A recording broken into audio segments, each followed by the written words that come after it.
Heart of the Pune city जंगली Maharaj road अर्थात JM रोडवर मी आहे आणि आपण पाहणार आहोत JM रोड हे नाव ज्याच्यावरून पडले ते जंगली महाराज मंदिर. त्याचसोबत पाताळेश्वर महादेव मंदिर आणि लेणी हे पण एक्सप्लोअर करणार आहोत. तर हा व्लॉग शेवटपर्यंत नक्की बघा. जंगली महाराज हे नाव महाराष्ट्राच्या संत मंडळात प्रख्यात आहे.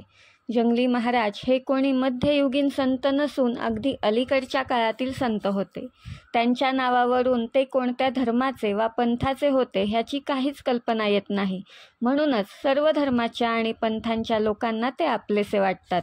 त्यांचे वास्तव्य बराच काळ पुण्यात होते, म्हणून हे मंदिर त्यांना समर्पित आहे. डेक्कन जिमखान्यावरून निघालेल्या 80 फुटी प्रशस्त रस्त्याच्या इंजिनिअरिंग कॉलेजच्या अलीकडील विस्तीर्ण चौकाच्या थोड्या अलीकडे डाव्या हाताला थोड्याशा उंचवट्यावरील गर्द झाडीत हे स्थान आहे. नगारखान्याच्या प्रवेशद्वारातून 17-18 पायऱ्या चढून वर गेले की प्रशस्त पटांगण आणि पुढे मंडप लागतो.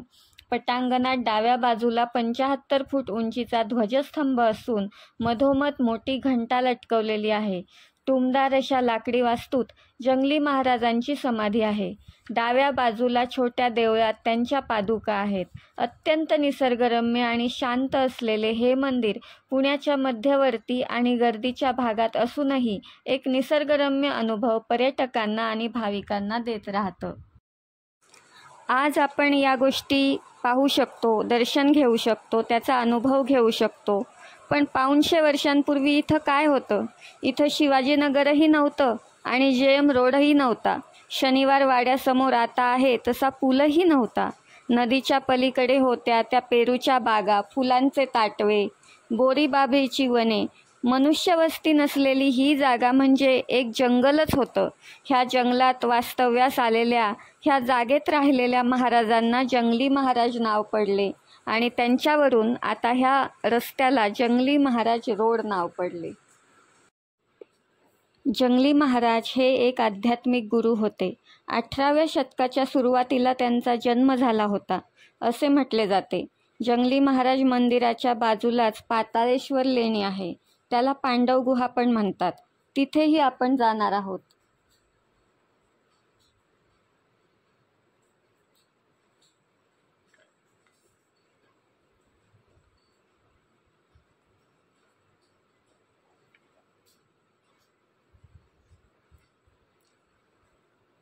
पाताळेश्वर मंदिराकडे जाण्याचा रस्ता जंगली महाराज मंदिराच्या मधून सुद्धा जातो, पण तो रस्ता आता बंद आहे.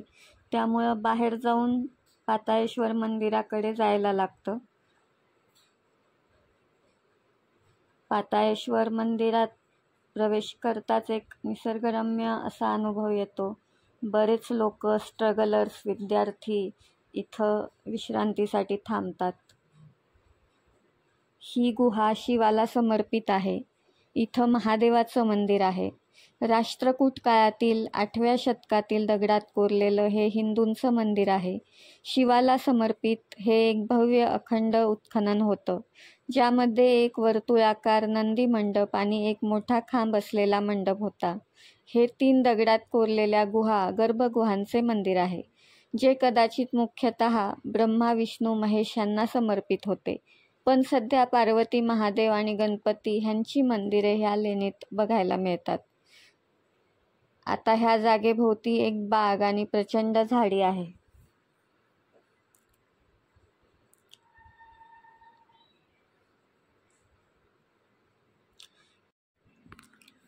पाताळेश्वर लेणी पुण्याच्या उत्तरेकडील भागात मुळा-मुठा नद्यांच्या संगमाच्या पश्चिमेला खडकाळ टेकडीवर आहे. असे म्हणतात की हे मंदिर 8व्या शतकात बांधले गेले आहे. जुन्या भारतीय दगडी स्थापत्यकलेचे एक सुंदर उदाहरण म्हणजे हे मंदिर आहे. शहराच्या मध्यवर्ती असूनही मंदिर शांत अनुभव देणारे आणि एखाद्या लपलेल्या आध्यात्मिक कोपऱ्यासारखे आहे. इतिहासाची आवड असलेल्या, जुन्या वास्तूंमध्ये रमणाऱ्या, मनःशांती मिळवणाऱ्या किंवा अनोख्या ठिकाणांना भेट देण्यास आवडणाऱ्या प्रत्येकासाठी ही जागा खास अनुभव देते.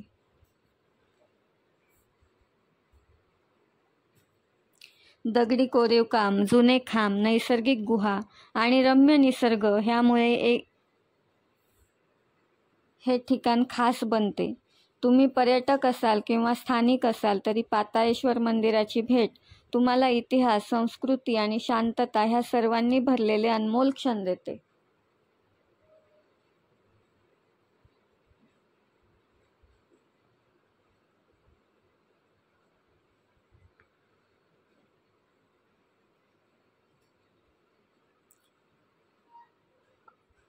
मध्यस्थानी महादेव मंदिर आहे.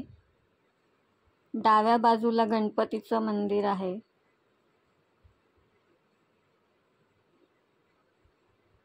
खूप सुंदर मंदिर आहे. आतमध्ये जाता येत नाही, बाहेरूनच दर्शन घ्यावं लागतं.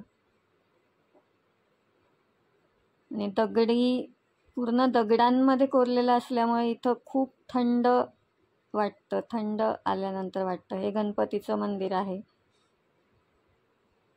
हे पार्वतीचं मंदिर आहे. तिन्ही मंदिरं बाजूबाजूलाच आहेत. हे राम, लक्ष्मण, सीता ह्यांच्या पण मूर्त्या इथं ठेवलेल्या आहेत. पूर्ण गुहा, अतिशय शांत वातावरण, अतिशय रम्य वातावरण, थंड वातावरण इथं आहे. नैसर्गिक गुहा आहे. 8व्या शतकात बांधलेली गुहा आहे.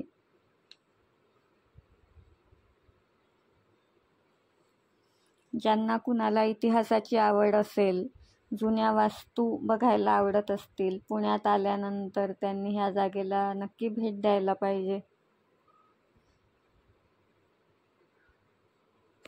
खूप सुंदर ठिकाण आहे.